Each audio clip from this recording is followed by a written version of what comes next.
Puji Tuhan, kembali kita membaca firman Tuhan dari kitab Daniel 10, ayat 1 sampai 21. Saya bacakan sampai ayat 10. Demikian firman Tuhan. Pada tahun ketiga pemerintahan Kores, raja orang Persia, suatu firman dinyatakan kepada Daniel yang diberi nama Beltsasar. Firman itu benar dan mengenai kesusahan yang besar. Maka dicamkannya lah firman itu dan diperhatikannya lah penglihatan itu. Pada waktu itu aku, Daniel, berkabung 3 minggu penuh. Makanan yang sedap tidak kumakan, daging dan anggur tidak masuk ke dalam mulutku, dan aku tidak berurap sampai berlalu 3 minggu penuh. Pada hari ke-24 bulan pertama, ketika aku ada di tepi sungai besar, yakni sungai Tigris, kuangkat mukaku, lalu kulihat, tampak seorang yang berpakaian kain lenan dan berikat pinggang emas dari Ufas. Tubuhnya seperti permata Tarsis, dan wajahnya seperti cahaya kilat. Matanya seperti suluh yang menyala-nyala, lengan dan kakinya seperti kilau tembaga yang digilap, dan suara ucapannya seperti gaduh orang banyak. Hanya aku, Daniel, melihat penglihatan itu, tetapi orang-orang yang bersama-sama dengan aku tidak melihatnya. Tetapi mereka ditimpa oleh ketakutan yang besar, sehingga mereka lari bersembunyi. Demikianlah aku tinggal seorang diri. Ketika aku melihat penglihatan yang besar itu, hilanglah kekuatanku. Aku menjadi pucat sama sekali, dan tidak ada lagi kekuatan padaku. Lalu kudengar suara ucapannya. Dan ketika aku mendengar suara ucapannya itu, jatuh pingsanlah aku, tertelungkup dengan mukaku ke tanah. Tetapi ada suatu tangan menyentuh aku dan membuat aku bangun sambil bertumpu pada lutut dan tanganku. Saya lanjutkan ayat 11. Katanya kepadaku, Daniel, engkau orang yang dikasihi, camkanlah firman yang kukatakan kepadamu, dan berdirilah pada kakimu, sebab sekarang aku diutus kepadamu. Ketika hal ini dikatakannya kepadaku, berdirilah aku dengan gemetar. Lalu katanya kepadaku, janganlah takut Daniel, sebab telah didengarkan perkataanmu sejak hari pertama, engkau berniat untuk mendapat pengertian dan untuk merendahkan dirimu di hadapan Allahmu. Dan aku datang oleh karena perkataanmu itu. Pemimpin kerajaan orang Persia berdiri 21 hari lamanya menentang aku. Tetapi kemudian Mikael, salah seorang dari pemimpin-pemimpin terkemuka, datang menolong aku. Dan aku meninggalkan dia di sana berhadapan dengan raja-raja orang Persia. Lalu aku datang untuk membuat engkau mengerti apa yang akan terjadi pada bangsamu pada hari-hari yang terakhir. Sebab penglihatan ini juga mengenai hari-hari itu. Ketika dikatakannya hal ini kepadaku, kutundukkan mukaku ke tanah dan aku terkeluh. Tetapi sesuatu yang menyerupai manusia menyentuh bibirku. Lalu kubuka mulutku dan mulai berbicara, kataku kepada yang berdiri di depanku itu. Tuanku, oleh sebab penglihatan itu aku ditimpa kesakitan dan tidak ada lagi kekuatan padaku. Masakan aku, hamba Tuanku ini, dapat berbicara dengan Tuanku? Bukankah tidak ada lagi kekuatan padaku dan tidak ada lagi nafas padaku? Lalu dia yang rupanya seperti manusia itu menyentuh aku pula dan memberikan aku kekuatan dan berkata, hai engkau yang dikasihi, janganlah takut. Sejahteralah engkau, jadilah kuat. Ya, jadilah kuat. Sementara ia berbicara dengan aku merasa kuat lagi dan berkata, berbicaralah kiranya Tuanku, sebab engkau telah memberikan aku kekuatan. Lalu katanya, Tahukah engkau mengapa aku datang kepadamu? Sebentar lagi aku kembali untuk berperang dengan pemimpin orang Persia. Dan sesudah aku selesai dengan dia, maka pemimpin orang Yunani akan datang. Namun demikian, aku akan memberitakan kepadamu apa yang tercantum dalam kitab kebenaran. Tidak ada satupun yang berdiri di pihakku dengan tetap hati melawan mereka, kecuali Mikael, pemimpinmu itu. Oke, firman Tuhan.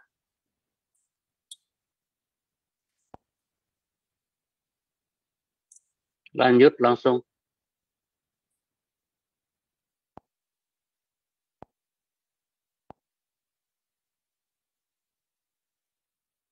Suaranya Naomi belum terdengar. Belum terdengar. Ya, sudah.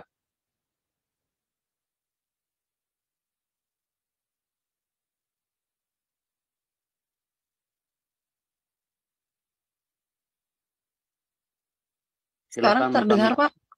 Ya, sudah. Kedengeran. Ya. Efesus 6 ayat 1-13. Hai anak-anak, taatilah orang tuamu di dalam Tuhan, karena haruslah demikian. Hormatilah ayahmu dan ibumu. Ini adalah suatu perintah yang penting, seperti yang nyata dari janji ini, supaya kamu berbahagia dan panjang umurmu di bumi. Dan kamu, bapak-bapak, janganlah bangkitkan amarah di dalam hati anak-anakmu, tetapi didiklah mereka di dalam ajaran dan nasihat Tuhan. Hai hamba-hamba, taatilah Tuhanmu yang di dunia dengan takut dan gentar, dan dengan tulus hati, sama seperti kamu taat kepada Kristus. Jangan hanya di hadapan mereka saja untuk menyenangkan hati orang, tetapi sebagai hamba-hamba Kristus yang dengan segenap hati melakukan kehendak Allah, dan yang dengan rela menjalankan pelayanannya seperti orang-orang yang melayani Tuhan dan bukan manusia. Kamu tahu bahwa setiap orang, baik hamba maupun orang merdeka, kalau ia telah berbuat sesuatu yang baik, ia akan menerima balasannya dari Tuhan. Dan kamu, tuan-tuan, perbuatlah demikian juga terhadap mereka, dan jauhkanlah ancaman. Ingatlah bahwa Tuhan mereka dan Tuhan kamu ada di sorga, dan ia tidak memandang muka. Akhirnya, hendaklah kamu kuat di dalam Tuhan, di dalam kekuatan kuasa-Nya. Kenakanlah seluruh perlengkapan senjata Allah, supaya kamu dapat bertahan melawan tipu muslihat iblis. Karena perjuangan kita bukanlah melawan darah dan daging, tetapi melawan pemerintah-pemerintah, melawan penguasa-penguasa, melawan penghulu-penghulu di dunia yang gelap ini, melawan roh-roh jahat di udara. Sekian. Ya. Saya lanjutkan. Sebab itu, ambillah seluruh perlengkapan senjata Allah, supaya kamu dapat mengadakan perlawanan pada hari yang jahat itu, dan tetap berdiri sesudah kamu menyelesaikan segala sesuatu. Jadi, berdirilah tegap, berikat pinggangkan kebenaran, dan berbaju jirahkan keadilan. Kakimu berkasutkan kerelaan untuk memberitakan Injil damai sejahtera. Dalam segala keadaan, pergunakanlah perisai iman, sebab dengan perisai itu kamu akan dapat memadamkan semua panah api dari si jahat. Dan terimalah ketopong keselamatan dan pedang roh, yaitu firman Allah. Dalam segala doa dan permohonan, berdoalah setiap waktu di dalam roh, dan berjaga-jagalah di dalam doamu itu, dengan permohonan yang tak putus-putusnya, untuk segala orang kudus. Juga untuk aku, supaya kepadaku, jika aku membuka mulutku, dikaruniakan perkataan yang benar, agar dengan keberanian aku memberitakan rahasia Injil, yang kulayani sebagai utusan yang dipenjarakan.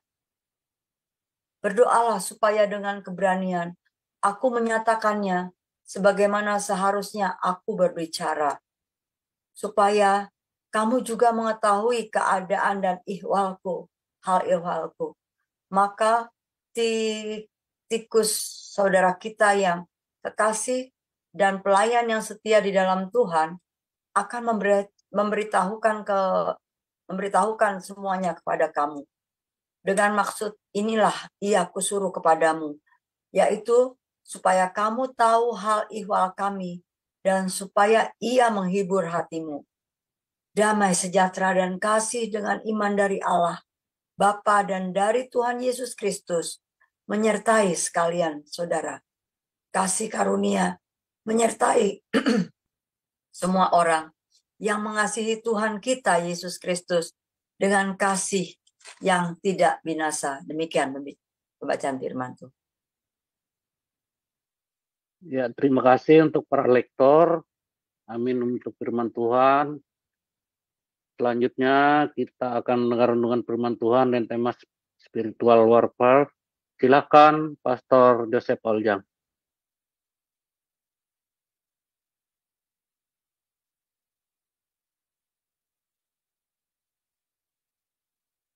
Silakan Pastor. Ya, tolong tampilkan nanti Daniel 10 ayat yang ada Yunani tadi ya. Daniel 10 ayat ke 20.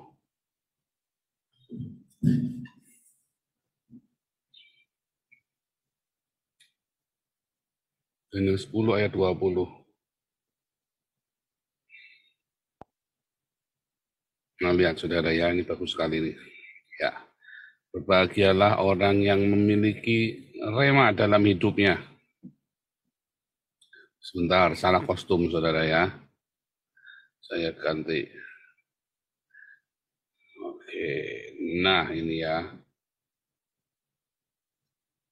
Berbahagialah orang yang memiliki rema dalam hidupnya, karena setiap hari hidupnya itu akan selalu berkemenangan, saudara ya.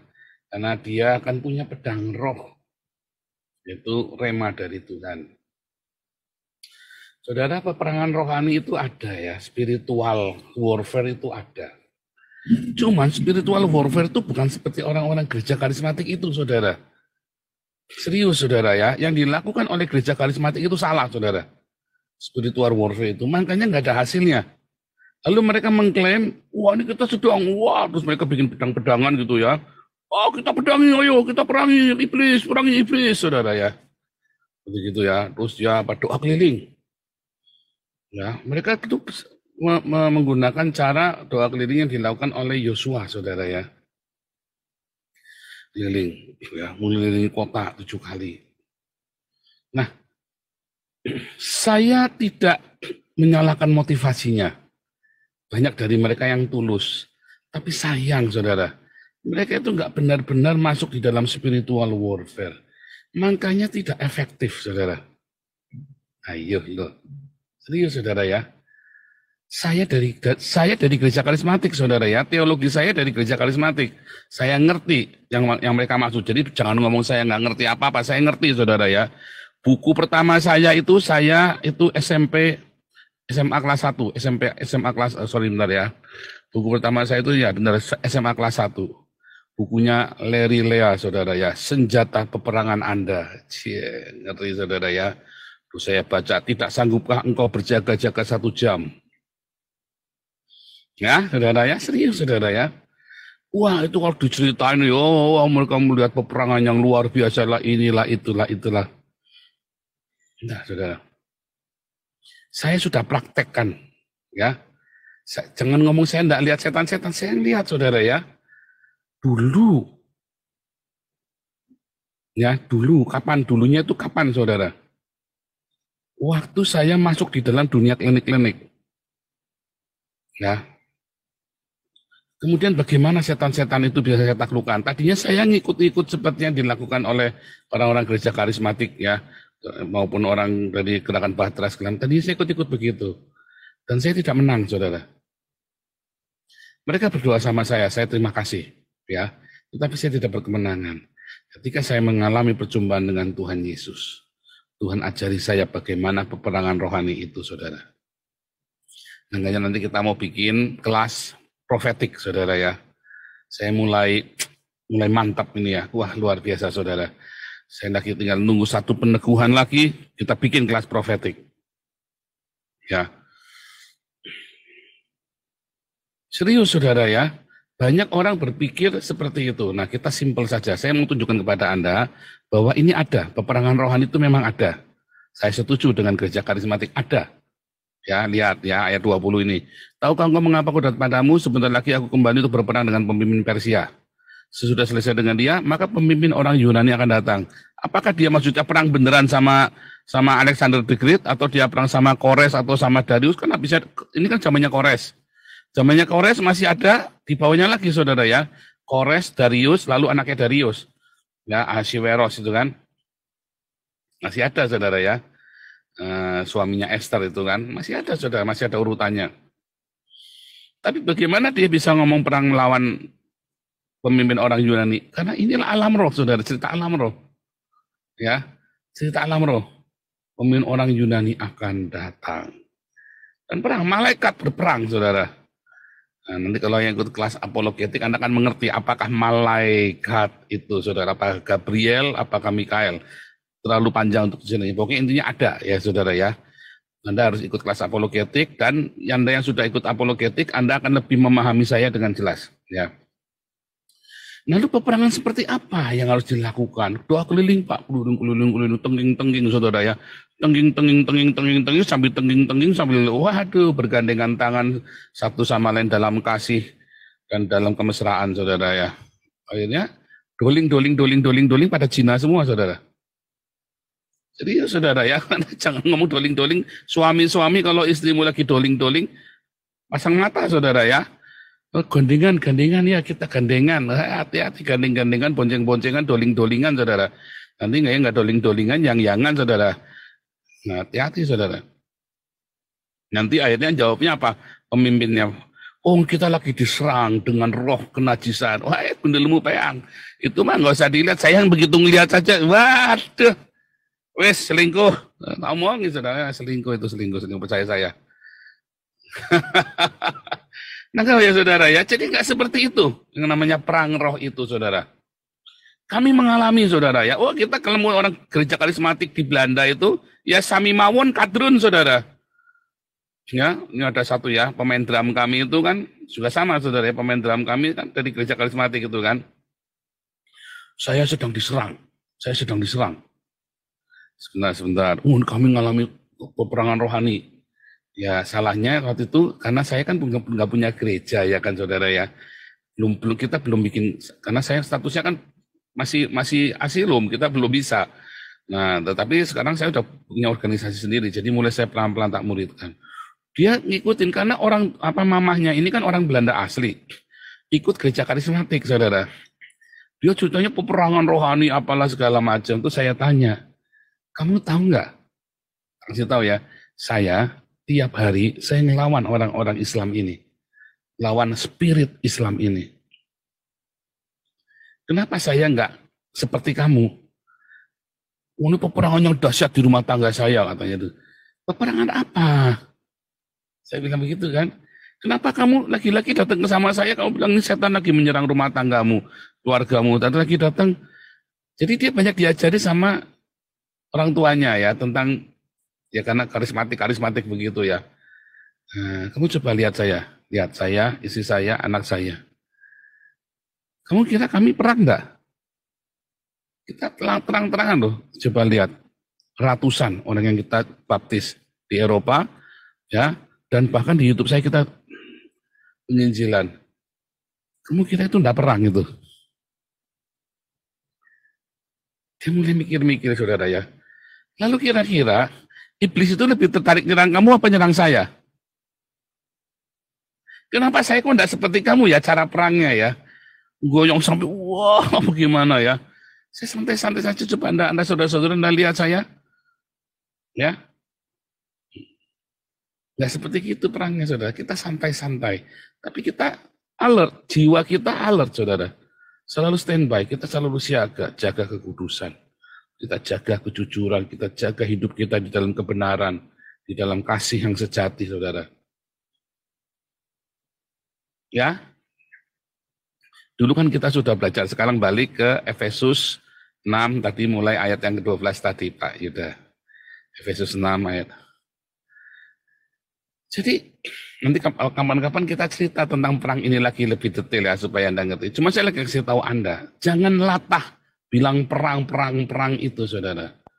Memang ada, ya ada kuasa-kuasa, ya setan, roh-roh jahat. Nah, Anda kudu ikut kelas apologetik supaya ngerti dengan paham, dengan lebih jelas. Tetapi saya lagi cerita ini yang secara umum supaya Anda, saya berusaha ini pokoknya secara umum, ya. Nanti kita akan masuk, ya muka-muka minggu lah kira-kira ya, kalau Tuhan menghendaki minggu kita bikin. Perjuangan kita bukan melawan darah dan daging. Musuh kita bukan ceker babi, saudara. Musuh kita bukan Sofiatul sama si Dom-Dom, saudara. Musuh kita bukan orang Wanes, Samuel Siaan, Kristi Deparis, apalagi saudara itu orang-orang Wanes itu Maliki. Musuh kita bukan Erastus Abdono, saudara. Musuh kita bukan Deki Gadas, saudara. Musuh kita bukannya Hani Kristianto. Itu bukan musuh. Ya bahkan musuh kita bukan Habib Rizik, bukan apa namanya si Mahfud MD atau siapa itu Yusuf Kala, bukan, saudara. Ya, musuh kita ini bukan darah dan daging, tetapi melawan pemerintah, penguasa, melawan penghulu dunia yang gelap ini. Dan roh-roh jahat di udara, ini adalah ideologi. Musuh kita adalah ideologi yang mereka bawa. Ya, bagaimana mereka mengajarkan yang pengaruh jahat itu, saudara. Itulah musuh kita. Anda kudu ngerti dulu, musuhmu itu dan juga bukan setan-setan oknum, genderuwo, bukan, saudara. Wah, kalau Anda musuhnya bilang genderuwo kuntilanak mah, Anda nggak level, saudara. Anda levelnya level dukun beranak, saudara. Ya, kayak Tony Daud itu, levelnya level dukun beranak, saudara. Anda masih musuhan sama begituan. Nggak heran, saudara. Mereka cuma bolak-balik ya muter-muter di situ. Ya, musuhmu adalah sebuah ideologi yang ada di dalam kepalanya orang itu. Ya, kita kudu ngerti dulu, satu, ada peperangan rohani. Tapi kedua, Anda harus ngerti, inilah ideologi ini yang menjadi musuhmu. Maksudnya ideologi itu, ya, sesuatu roh, itu pengaruh, penghulu dunia yang gelap, penguasa, pemerintah, ya, yang bisa merintahkan kamu sehingga kamu melakukan sesuatu yang tidak masuk akal, melakukan sesuatu yang bertentangan dengan kehendak surga, karena dia bisa perintahkan kamu. Kayak Mamon itu kan bisa perintahkan kamu untuk mengkhianati saudaramu kan, gara-gara Mamon kan ceker babi, sang debitur sama si Dom-Dom itu Trinitas Mahadonasi itu kan, terus kemudian maki-maki kita, musuhin kita kan, gara-gara Mamon kan. Mau minta duit kita gagal, tiba-tiba mereka cinta jadi benci kan, saudara. Ya kan, tiga-tiganya kan cinta jadi benci itu, gara-gara donasi, saudara. Itu musuh kita, saudara. Kenapa ya orang ini bisa merintah mereka jadi begitu ya? Cinta akan uang, kenapa ya bisa ujuk-ujuk begitu ya? Bisa melawan kita, bisa tiba-tiba sokan kita bongkar aibnya. Kenapa bisa seperti itu? Itulah yang kita musuhi, saudara. Itulah yang kita lawan. Apalagi orang-orang kayak Ma'ruf Amin, Yusuf Kala yang ingin mendirikan khilafah. Itulah musuh kita, bukan orangnya. Tetapi ide ini, saudara, ide ini yang bisa memerintah mereka untuk menutupin gereja, untuk menghentikan ibadah, untuk mempersekusi orang Kristen, untuk bakar gereja, untuk merobohin gereja. Ide ini, saudara, itulah lawanmu, saudara. Ide untuk yang bisa memerintah mereka sehingga mereka kayak dicukuk, profesor pun jadi oon, saudara. Gara-gara agama. Nah, itulah penguasa, penghulu dunia, orang jahat. Ideologi-ideologi. Dari mana orang bisa tahu ada cerita Sang Kuryang, rohnya percabulan di Bandung, spiritnya. Nggak ada roh cabul, ya. Tapi kita lagi cerita, apa yang menguasai di Bandung? Karena mereka percaya legenda Sang Kuryang, mereka terobsesi, berondong sama tante-tante, saudara, sama mamahnya sendiri. Ya kan? Dari mana kamu bisa cerita tentang Prambanan? Bagaimana kita bisa cerita tentang Ratu Selatan, Wiro Kidul? Itu kan sebuah ideologi, sebuah legenda yang dihidupi. Karena diimani, maka dikasih makan. Roh-roh itu jadi hidup, saudara. Kamu mengimani, bahkan kamu melakukan ritual-ritual itu. Makin hidup, saudara. Makin hidup ritual-ritual itu. Ya, itulah penguasa-penguasanya. Kalau yang tadi hanya cecurut-cecurutnya, saudara. Lalu dia bekerja di dalam hidup setiap orang. Menguasai setiap orang. Itulah saudara, itu yang Anda lawan. Ideologi yang Anda patahkan. Makanya Anda tidak akan bisa peperangan kayak di Eropa ini, Anda peperangan tengah-tengah, Anda mau perangi apa? Anda ngerti nggak mau ditenging apanya? Mereka nggak percaya setan-setanan, saudara. Percaya setan genderuwo, kuntilanak. Nggak percaya mereka, saudara. Oh, kita kalah karena rohnya terlalu kuat. Masa katanya Yesus di dalammu lebih besar daripada roh yang ada di dalam dunia ini, kok kalah? Nah, karena kamu salah meninju. Kamu berlari tanpa arah. Misalnya, ya contoh nih, kalian masih sering bilang Kedar Nebayot, aku perangi roh Kedar Nebayot. Makanya Anda tidak pernah menangkan jiwa, karena Anda peranginya roh Kedar Nebayot. Kedar Nebayotnya plonga-plongo. Wah, aku ditempelengin terus. Itu kan sudah 2.700 tahun yang lalu saya sudah nyerah. Udah dong, masa saya ditempelengin terus Kedar Nebayotnya ini kan. Kedar Nebayot ini tahun 700 sebelum Masehi udah kelar, saudara. Mengapa saya bisa memenangkan jiwa lebih banyak daripada Kace, daripada Saifuddin, daripada Sofiato, daripada Bambang Nursena? Karena saya tidak memerangi Kedar Nebayot, saya memerangi roh Babel, spirit Babel, saudara. Saya tidak memukul asal memukul, saya tidak berlari tanpa tujuan, saya tahu apa yang saya perangi. Anda tahu nggak apa yang Anda perangi? Nah, Anda harus mengerti, saudara. Mengapa di tempat ini kita menangkan jiwa banyak sekali? Karena kita tahu apa yang kita perangi. Coba Anda lihat, apakah kita tengang-tengang di sini, saudara? Saya ngajari Anda tengang-tengi, Bu Vivin, Pak Alek, apa saya ajari tengang-tengi, doling. Apa saya ajari, saudara? Anda tahu para diaken ini? Anda diaken-diaken di sini ya, yang diaken-diaken yang ikut embun pagi. Kamu tahu nggak kamu lagi ngapain tiap malam bagi-bagi makanan? Kamu lagi doling itu. Kamu sedang doling, sedang doa keliling. Kamu ketika membagi berkat, mengabarkan kabar sukacita, mengklaim setiap tanah yang kamu injak itu, saudara. Sayang sekali, kamu melakukannya dengan serampangan. Bahkan beberapa saya dengar ada yang nggak pas cara melakukannya. Ya,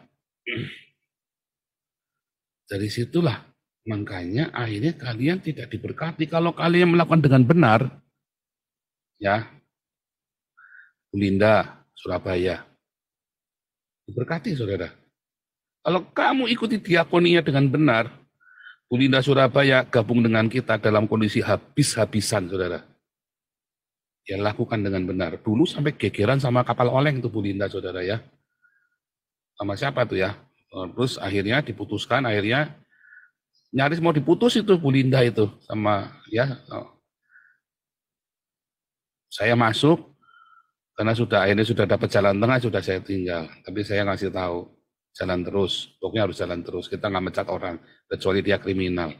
Gara-gara masalah sepele, saudara. Ya, gara-gara Bu Linda ini terlalu pintar. Terlalu pintar. Simpel sekali karena kepintaran.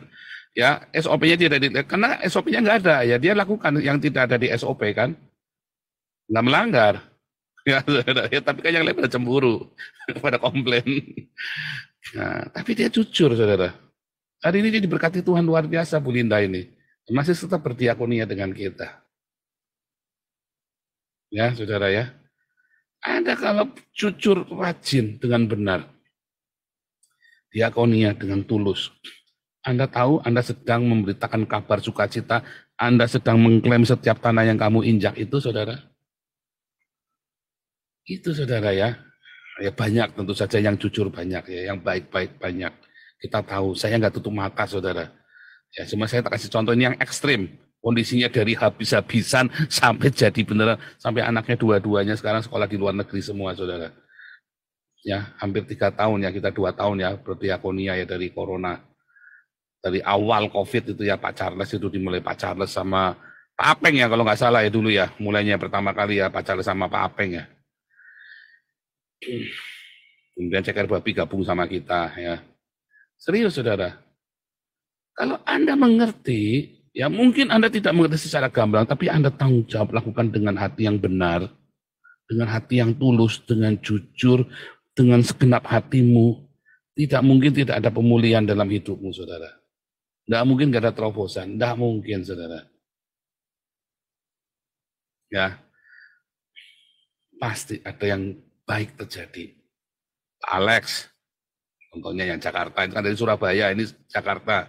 Pak Alex, ya kan? Jelas, saudara, ya.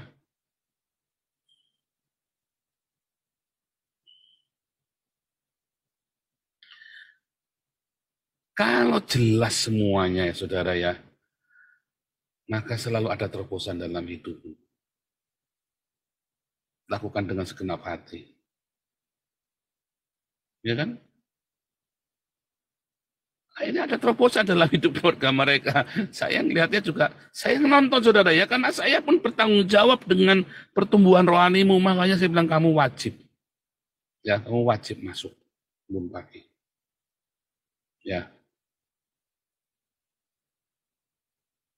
Wajib saudara ya.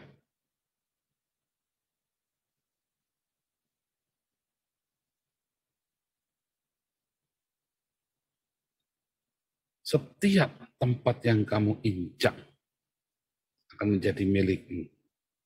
Tapi kalau kamu melakukannya dengan benar. Karena diaken-diaken ini bagi-bagi makanan, itulah doa keliling kita.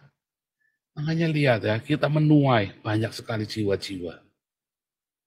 Bukan tengkang-tengking sambil jalan, sambil tengking-tengking. Enggak begitu saudara ya. Bahkan Yosua pun dia kelilingin itu kota Yeriko, ya dia nggak tengking-tengking, diem saudara. Nggak banyak mulut. Ya kan? Karena kita balik-balik sampai tengking-tengking. Sikara baraba, syangkara baraba. Ada nggak hasilnya saya mau nanya? Nggak ada. Kenapa kita ada hasilnya? Kenapa mereka nggak ada hasilnya? Gereja itu yang suka doling-doling itu ya. Kenapa mereka nggak ada hasilnya? Kenapa kita ada hasilnya? Nah, Anda kan perlu belajar. Yang sedang saya lakukan, bukannya kita cuman wow. Enggak, kita ada tujuannya, kita ada maunya, kita ada arahnya, saudara. Kita sedang melakukan peperangan rohani. Makanya saya bilang hidup kudus, hidup kudus, hidup kudus. Mengalah, cinta. Ya, pengampunan. Ya. Itu saudara ya. Itu penting. Nah, kemudian tentu ya, kemarin sudah diajari ya, penangkapan cepat di bawah penangkapan senjata Allah dulu itu tadi, penangkapan senjata Allah. Kenakanlah, ambillah seluruh perlengkapan Allah, ayat 14 coba. Ini buat singkat ya. Dulu kita udah pernah bahas ini ya, Efesus 6 ayat 14 ini ya. Lihat ya. Jadi berikat pinggangan kebenaran ya. Berikat pinggangkan kebenaran. Ya. Dan berbaju sirahkan keadilan, aletheia dan dikaiosune, saudara. Aletheia ya, ketulusan hati, dan dikaiosune, sedekah. Ya. Kakimu berkasukan kerelaan marturia. Marturia damai sejahtera. Ya, jangan kamu cerita-cerita marturia. Saya lagi marturia Trinitas, oneness, Unitarian, sambil maki-maki orang, saudara kamu, sesaudaramu sendiri dibidah-bidahin, padahal kamu tidak ada hasilnya. Sementara kita berbuah. Orang yang lagi berbuah dimaki-maki, dicaci maki, orang yang nggak ada buahnya dipuji-puji. Saya nggak ngerti. Saya benar-benar nggak ngerti itu saudara sama kalian, cara berpikirnya kalian para bidah ini. Dalam segala keadaan pergunakan perisai iman. Ya, dengan perisai itu kamu dapat memadamkan semua panah api dari jahat. Kalau lagi digelendengin orang, percaya saja. Ya Bu Vivin, belajar kamu sama Bu Vivin sama Pak Alek itu loh. Fitnahnya itu bolak-balik saudara. Mereka tenang. Pertama ya panik mereka kaget, saya orang kerja, difitnah korup ini segala macam kurang ajar. Ya pertama ya kaget. Tapi lama-lama akhirnya mereka biasa, wis, pokoknya saya jalan terus. Jalan berbuah, saudara. Damar Kasih itu buahnya organisasi yang relatif paling terakhir, tapi buahnya jelas, saudara. Paling terakhir, ya kan? Karena punya perisai iman memadamkan panah api. Siapa sih jahat ini? Siapakah panah api ini, saudara? Ya fitnahan-fitnahan, gelendengan-gelendengan, ya kan? Omongan-omongan yang tidak benar. Ada iman di situ, saudara. Pokoknya saya jalan, yang saya lakukan dengan iman. Saya tidak ngurusin kerjaan orang lain. Ingat agama Kain dan Habel. Kenapa si Kain ngurusi Habel? Karena dia tidak punya iman. Mereka jalan, pokoknya saya ngurusi kerjaan saya dengan segenap hati buat Tuhan. Berbuah. Simpel. 5 ketopong keselamatan. Ya kan? Ada ketopong keselamatan. Karena mereka berjalan bersama Yesus, tentu saja ada keselamatan. Dia hidup dengan keselamatan yang dari Yesus. Bukan dengan kekuatannya sendiri, udah pasrah. Maunya mah mereka dari dulu mundur, saudara. Serius tanya mereka kalau tidak percaya. Pengennya mereka sudah mundur dari lama, saya tahan, saudara. Saudara, saya tak jadi peserta saja, saya tetap tidak akan meninggal komunitas, saya tak aktif nyumbang-nyumbang saja. Jangan. Sudah maju, jangan mundur, saya bilang. Ya kan? Ya, pokoknya hidup dalam ketopong keselamatan, saudara. Keselamatan dari Tuhan. Dan pedang roh yaitu rema. Harus punya rema. Ya, Anda belajar ya. Kita sama tiap hari hidup dengan rema. Dalam segala doa permohonan, berdoalah setiap waktu dalam roh. Berbahasa roh, Pak, bukan gundul peang. Berdoa setiap waktu dalam roh. Rohmu itu selalu berdoa. Artinya apa? Doa itu apa? Sikaraba-raba? Bukan. Doa itu adalah sebuah harapan. Wishing, saudara. Arti bahasanya doa itu sebuah harapan, saudara ya. Anda benar-benar apa yang Anda pengen itu terjadi, saudara. Jadi kalau Anda ngarap sesuatu, saya mengharap kebangunan rohani, saya mengharap tuayan jiwa-jiwa. Kayak saya tiap hari, roh saya berdoa terus buat kalian. Roh saya berdoa terus buat jiwa-jiwa. Kita panen. Di dalam segala kelemahan organisasi. Ya. Tetapi tubuh Kristus ini panen, berbuah. Ada nampak hasilnya. Keluarga dipulihkan, yang perekonomiannya hancur banyak yang dipulihkan, ya bahkan yang suami istri cerai pun ada yang bisa kembali, rujuk. Banyak. Ya. Dan kita permohonannya tak putus-putusnya untuk segala orang kudus. Ya, dan Anda juga berdoa buat saya supaya apa, saudara, bersolawat kepada Nabi ke-26. Supaya apa, ayat 19? Ya, supaya ketika aku membuka mulutku, gundulmu peang. Itu dikaruniakan perkataan yang benar. Bukan cuma sekedar gundul peang. Ya. Walaupun saya ngomong gundulmu peang, saya bilang begitu, tapi ini benar mengerti, jeder. Anda nanti akan tahu ya di dalam 2 Korintus 10 ya. 2 Korintus 4, kubu-kubu, mematahkan, merubuhkan kubu-kubu. Wah, itu nanti panjang lagi ya, itu nanti di kelas profetik lebih dalam lagi. Tapi itulah peperangan rohani, saudara. Bagaimana kita harus selalu punya, tadi balik lagi ya, harus punya apa, saudara, aletheia, ketulusan hati. Kamu harus punya selalu di kayu sunai sedekah. Kamu harus bermarturia. Ya, hidupmu bermarturia, perkataanmu marturia, hidupmu marturia.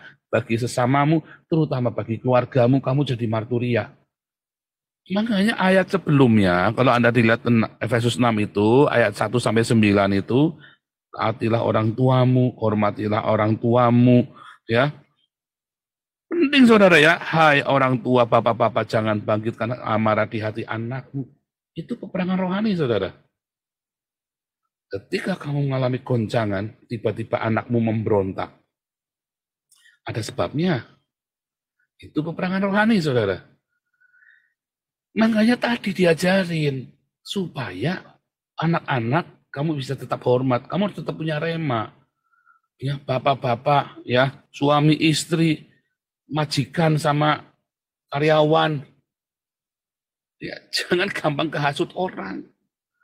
Makanya kalau Anda nggak ada laporan saya, jelek-jelekin Bu Lianti, Saya tenang, saya di pihak Bulianti, saudara.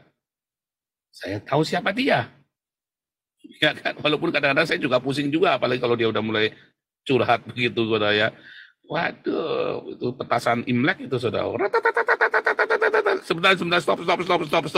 Saya bingung ceritanya mana tadi. Tapi itu tadi, karena saya tidak suka langsung dengar suara langsung buar.